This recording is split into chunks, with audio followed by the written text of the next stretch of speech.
Hi, this is Rob Ivers, the PDAA Certification Director. I'm here at SGIA in Fairfax, Virginia today to make a quick video for you on the PDAA Master Certification Test, specifically the Rivet Test. I've had a lot of people who take the test and are unsure of what we expect and how to do rivets properly. I started with this stuff years ago, and so it's second nature to me. A lot of people are wrapping cars and doing stores today and don't do as many trailers and box trucks, so I'm going to show you the proper techniques for using old school method, squeegee and rivet brush, as well as the new method using some foam roller tools. I hope you enjoy this session. I'm going to show you how I suggest lining up graphics in general for multi-panel graphics, and specifically for the PDAA graphic application test for the rivet test. So as you can see on these panels here, I've got them spread apart. You can see there's an overlap. So here's the top of the Space Needle, or the side of it, repeated on both. And the edge of this circle, repeated on both. We have about a 1-inch overlap. Now I've gone ahead and pre-fit this with these marks, but I'm going to show you how I did it. So what I'm going to do is I'm going to start lining up the graphic, paying particular attention to any diagonal lines, because the diagonal lines are the most important ones. Horizontal lines, like you have in this building, they can line up anywhere, and sometimes they'll kind of delude you into thinking you have it lined up when you don't. So anything that's diagonal are your best shots for lining things up to get a really perfect registration. So I'm going to get this really as close as I can. This is also a good way to make sure the panels do line up, because if they don't line up, better to know now before they're installed instead of later. Now I've already marked these, but I'm going to make one additional mark here so you can see what I do. I'm marking on the lower panel, and I'm using the edge of the upper panel as a guide. And then I sometimes will put one horizontal mark like that as well. In the final analysis, when I go to register them on the vehicle or the job, I'm going to actually line up the printed graphics themselves, all these little lines down here, etc. But these larger lines help me get it really, really close and into position quickly. So the final thing I'm going to do then is tape this together so that I can then carry it over and register it in one panel or center it. You don't always have to do this step, but for the PDAA Rivet Test, it's pretty handy. It makes your life a lot easier to register the panels and then treat them as if they're one piece. So I'm going to roll these up, take them over to the rivet panel, and then I'll show you how to finish up from there. The first step in the process, of course, is cleaning. So we're going to use the PDAA approved techniques, which involve using two rags, a wet rag and a drying rag. You'll notice that for a trailer surface with rivets, I wring out most of the excess fluid that I'm cleaning with. In this case, I'm using isopropyl alcohol. In some cases, you may have to use something stronger to remove tar or diesel soot, or in some cases, maybe even soap and water. But for our final rinse, we're using alcohol. And I've actually already cleaned this, but I just want to show you the technique that we recommend. First is to wet the surface with a cleaner that will dissolve whatever contaminants are present. The reason I wring the rag out so much on this one is since it's fairly clean already, I don't need a lot of fluid, and I don't want to get moisture trapped behind the rivets and the seams that would cause me to actually be doing a wet application. So once I've rubbed it, scrubbed it, loosened all the contaminants, then I'm going to come in with both rags, one to make sure it hasn't evaporated, the wet rag, and the second to dry it off before it evaporates, removing the contaminants on the rag and not just distributing them evenly across the surface. Safety should always be a paramount concern. Oftentimes we use propane torches in the graphic application business, and in this very short video I just want to show you some safety procedures for working with propane tanks. All of these types of heads have an on-off switch. Make sure it's completely in the off position before attaching it to the tank. It's generally easier to try turning the tank than it is the head because it's asymmetrical. It'll go on nice and easy. Don't over tighten it, but get it snug. And then when you're ready to use the torch, you can of course turn it on. These can also be left in the on position by holding the silver button down and release this way. Always make sure when you're transporting them to and from a job in your vehicle, etc., or even when you're leaving the shop to go home for the day, you turn it off and you disconnect it from the tank. Never transport them or leave them connected for long periods of time when you're not using them. It's a big safety hazard. And then finally, once you disconnect it, turn it on and give it one more pull to release any gas that may be remaining in the torch head.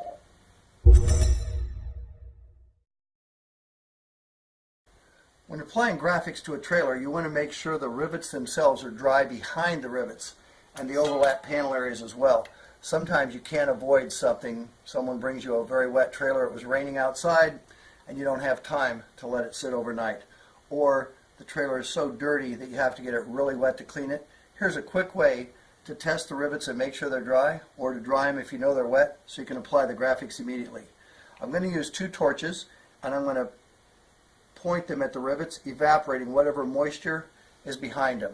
We recommend flushing them with a lot of isopropyl alcohol if you know they're wet, because then you'll be trying to evaporate alcohol and not water. It makes it go a lot quicker.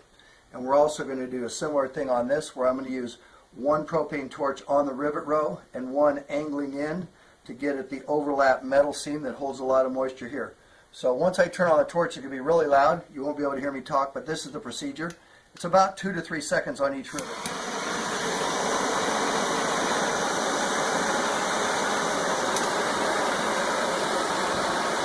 And that's how you do the rivets. And for the seam rows, you do this.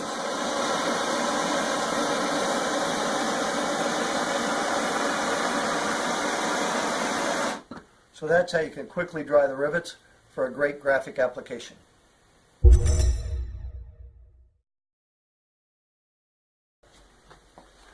Alright, so we've got our graphic that we lined up on the table. We lined the panels with each other. Now we're going to line the graphic itself on the trailer surface. I've already marked this just to save a little time. But this is the advantage to lining the graphic up on the table. You can then measure the graphic and you'll know what size you're dealing with, so you can have your marks and your tape and everything ready when you walk over here. Whether you're taking a PDA certification test, whether it's the acrylic or rivet test, or whether you're just doing a real job, there's really no substitute for being well organized and prepared. It just makes the job go smoothly and your life a lot easier. So many times in business and on these tests, I watch people struggling. They'll move something to the left, measure it, move it to the right, measure it over and over and over. When in reality, if they just would get ready first and have some marks, they can usually do it in 1 or 2 steps and make it a lot faster for themselves. So one of the other techniques that I teach is to keep the graphic smooth and taut. So I'm going to use 4 pieces of tape and treat this as one graphic at the beginning. And you'll notice how I put them at a 45.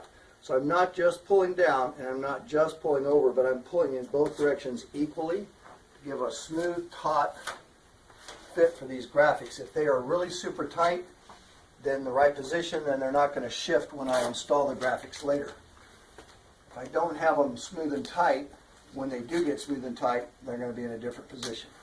And now what I'm doing is I'm separating these pieces, because I have a left and a right. So I'm getting the right side secured, and then I'll secure the left. And what I'm going to actually do is do this in such a way that we can install one piece at a time. So I'm setting it in just a little bit from the edge here, so that I can undo this tape and lay this one that goes on top out of the way like this. So I don't have to undo all my hard work I did of positioning and aligning the panels. And when I'm ready for that, it should fall right into place. Now the one thing we didn't discuss, and we should have, is these trailer panels. So I'll just loosen this so you can see. The trailer panels have an overlap here, as all regular trailers do. And the reason that we overlap our graphics in a certain way, the standard for wind and rain seam overlaps, is to start at the rear of a vehicle and work toward the front, so that as the wind is blowing and you're driving 50, 60, 70 miles an hour, it's blowing across your seam, not into your seam. And the same goes for what we call the rain overlap. If I had a bottom and top on a vehicle, I would want to do the bottom first and then the top on top of the bottom. So as you can see here, we have no tractor, we have no trailer rear doors, but we have real trailer panels. And the way you tell which one goes on first for this PDA test is you put the graphic that goes on the lower panel first, because they build their panels the same way we install our graphics. They don't want rain leaking into theirs either. So in this example with this panel on top of this, that would be the tractor, that would be the rear door.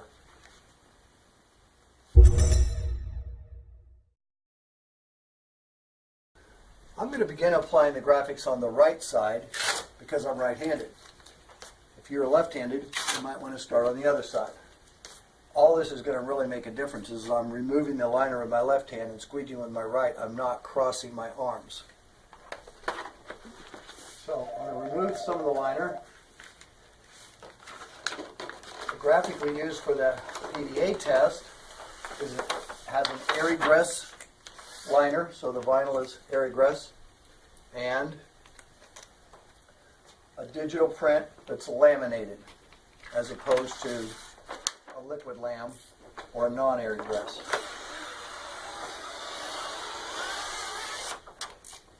And also, of course, it's fairly obvious it has no pre-mask. The reason I bring up the liquid laminate and the pre-mask, these types of things, the type of graphic you're actually installing, can play a big role in how you decide to apply the vinyl. In this particular case, I'm going to start out pretending this could be any kind of vinyl, with or without pre-mask, with or without airy-gress. And I'm going to begin by just using a squeegee to apply the graphic. So, I'm just applying the vinyl to get it anchored into that correct position. Starting with a good, up and down stroke, and then finishing my edge. From that point on, I'm just going to work the vinyl from the middle, up and down, applying the vinyl smooth and nice with my squeegee. You have to get enough pressure, of course, to get out all the air. And with some of the newer products, that might mean you have to squeegee twice. Once, kind of lightly to set the vinyl, or medium, and then a second more firmly to make sure all the air is out. I've got a little mark right here, so I know when everything is lined up right. I'm going to get some more paper loose here, and you can see I'm getting pretty close to that first row of rivets.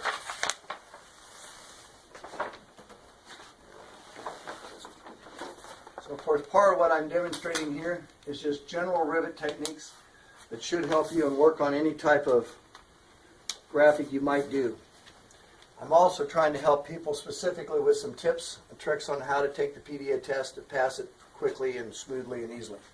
So I'm going to get a little bit closer to those rivets, and then I'm going to use the squeegee to apply the vinyl over the rivets. So I try to hit the middle of the rivet with the middle of the squeegee, keeping the squeegee flat, and try to get a fairly smooth and usually round pocket of air around each rivet. So this technique is going to be using the squeegee and a rivet brush.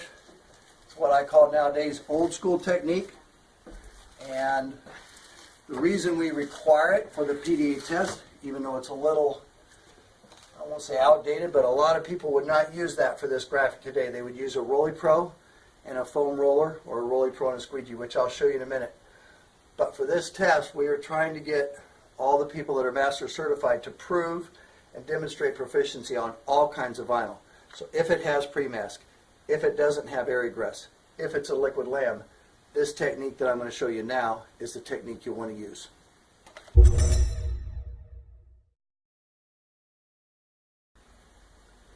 Okay, the only other tool that we haven't used yet today that we're going to use is this thing, which I'm going to call an air release tool. Okay, it's just a needle and a dowel. Sometimes you may have one of these. They make more expensive ones, but the idea is we're going to use it to let some air out of these rivets. Now technically, since it's an airy-gress material, I can work on these and drive out the air without having to poke a hole, but it really, to be honest with you, as you can see, that's resisting. It takes an awful lot of effort. It's much quicker and smarter just to poke the hole. So the technique that we teach and that I'm going to use for this is to poke one hole on the lower side of each rivet. We'll get a close-up of this later maybe, but what I'm going to try to do is guide along the rivet itself with a portion of my needle and poke that hole right where the silver rivet ends and the white panel starts, so that all the air can come out. If I put my hole on top of the rivet or too far away on the white, then when I apply a portion of the vinyl, it will seal up my hole and I'll have to start all over. So the idea is just guide along the bottom of the rivet, using it to kind of tell you the right angle and lead you to the right location for the hole. and poke a hole around each rivet. So that's step number one. Step number two then is to do a step that I call cold brushing, only because I'm not using the heat yet. I picked one of the softest brushes I have for this to give you an example of why the brushes make a difference. And what I'm going to do is start in a bigger circle and then spiral in toward the rivet, pushing out the air. Now this brush is actually maybe a little too soft. Now occasionally you don't get the hole poked all the way like that one, and then you have to do it again, which is unfortunate, but it does happen. So this will work pretty good. The idea, I'm going to switch to the medium one, which is a little more appropriate for this step, because it's going to actually get it a little bit tighter to the rivet head, and with a little less effort on my part. So I like a medium one for that. The really stiff brush is great for getting the rivets finished at the end, but it may be too much when you have a lot of loose vinyl. I've taught a lot of people how to do this, and I've probably done millions, literally, of rivets in my life. The tricky part about trying to do this on a video is I can't hear myself and you can't hear me when I turn the torch on. It's just very difficult. So what I'm going to do is go real slow with an explanation, and then I'm going to do the rivets at real time with the torch on without talking. So what I'm going to actually do is I'm going to warm up each rivet just barely, and then I'm going to brush it, and then warm it again, a second and a third time. So each time I warm the rivet up, I'm going to get it warmer or hotter by holding the torch closer or going slower and letting the heat from the time before continue to build each step. So the left hand is going to be providing an increasing amount of heat. The less air and loose vinyl there is, the more heat I can have without damaging it and help it stick and adhere well.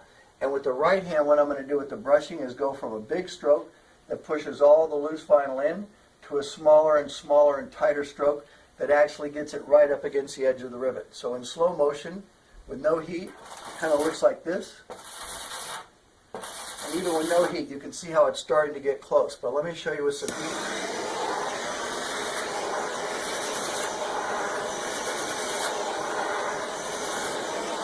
Again, little heat, a little more, and a real tight brush stroke.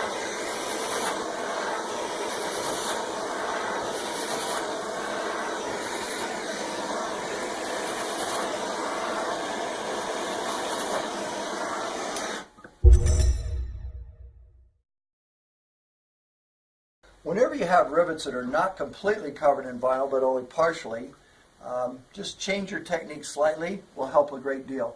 You'll want to initially start by pushing the air sideways. If you try to do a circle, you could catch the loose edge of the vinyl and tear it. So you start just by pushing towards the opening. And then when you warm them up a little, try going up and down at first. Again, instead of the circle. And then the last thing, do the top and the bottom. You're pushing away only, top and bottom. Once you've done all those things, then you can come in and finish with your circle. It's very important to get these sealed tight because wind and rain is going to get under there and cause the graphic to come loose if you do not.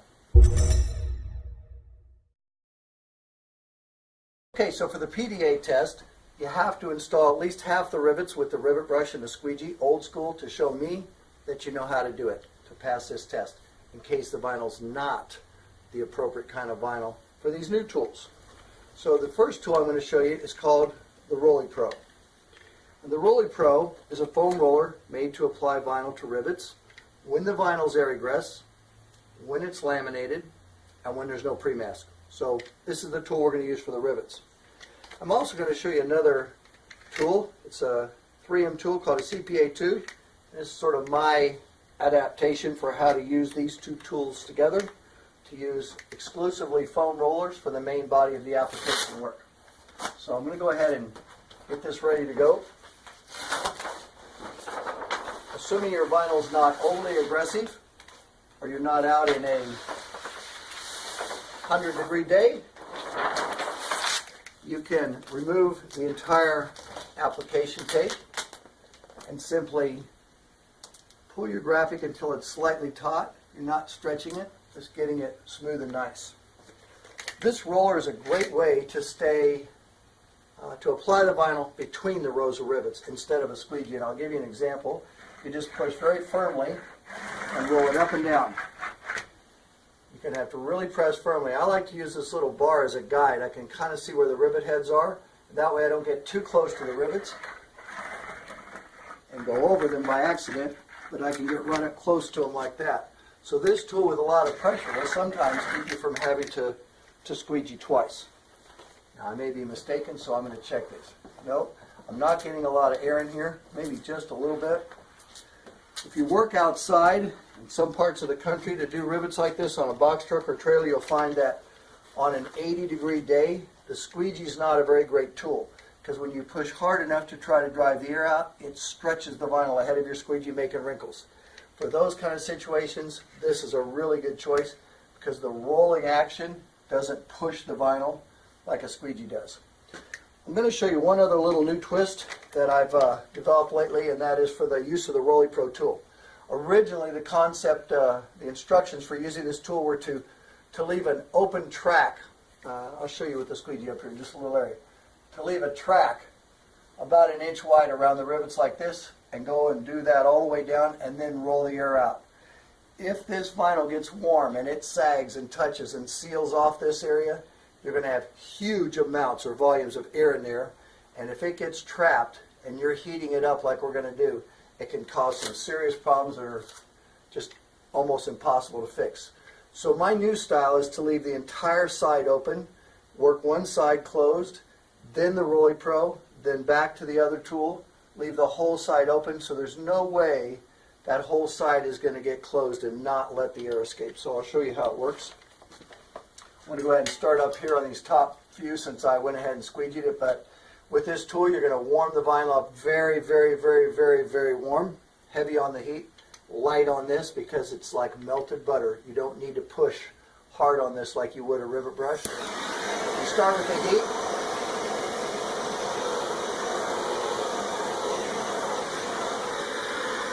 You really only need to do one rivet at a time, maybe two, but if you do too many, they're going to cool off so fast that your rivets won't be tight like that one is.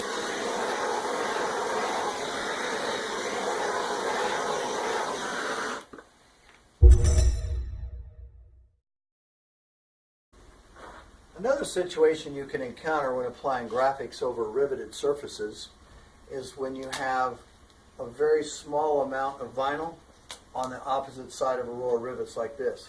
This is maybe okay here and it'll work. Sometimes you'll have even less than this. And the general tendency is when you squeegee over it for it to make a little wrinkle to the left of each rivet. So I've left this loose intentionally so I can show you how to deal with this. You can squeegee up close to them but not over them. And then you can use your squeegee if you want to go in between the rivets, but don't go over that little part that wants to wrinkle at the side. Just leave it hanging. And then what you can do is use the heat, warm it up a little bit. The vinyl will kind of flatten out, and you can use your thumb to smooth it out so you don't get a wrinkle on this side and make them come out really, really nice. So this is a great technique when you have just a small amount of vinyl, rather than squeegeeing over, to try using your thumb to smooth it like that, and then finish the process with the rivet brush. Whenever the graphic is applied over a trailer seam like this, you need to cut it and tuck it. So the proper procedure is to bridge it when you apply the vinyl, like I've done here, not to try to tuck it in and out and over. We don't really want graphic on the side, the cross section of this piece of metal. We want it on the two surfaces here. So I've already snapped off a blade. You want to make sure you have a nice new sharp blade to start with. What I'm going to do is I'm going to turn my knife in slightly so that the bevel of the blade, the bevel of the actual cutting blade, is angled in and parallel to the seam itself, and carefully run it down. What this ends up doing is making a cut that leaves the vinyl go right to the edge of the metal without sticking over it. Quickly, if I do a little picture here, you can kind of see this is what my knife blade looks like if you were looking at it from this angle head on. So this part doesn't cut but this is the cutting edge, and this is the edge here that I'm trying to get parallel to that metal. So it's a little tiny bit of difference when you turn your hand, almost immeasurable, but it makes a difference in how well the vinyl cuts. If I was to cut it the wrong way and just run parallel to the edge of my knife like you would with a ruler, it'll leave just a little bit hanging over the edge, and you can see that that part will get caught by my rivet brush and come loose. So that's the reason for the little tilt, to get the cutting edge up against the surface.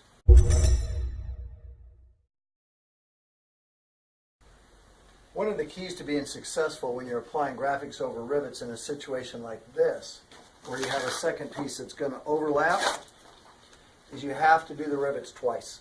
It's unfortunate, but you can't save time by applying this and then trying to do them all at once, because the air gets trapped between the two layers. So I've already sealed this row of rivets after we cut and tuck the seam, and now I've got my marks. You can barely see them, but they're still here from before.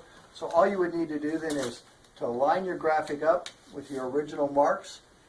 Everything should fit, and then apply this one in the same fashion we did this second one. This should help you pass the master certification test. The rivet part should also give you some good general techniques for how to apply vinyl graphics to rivets in your everyday work.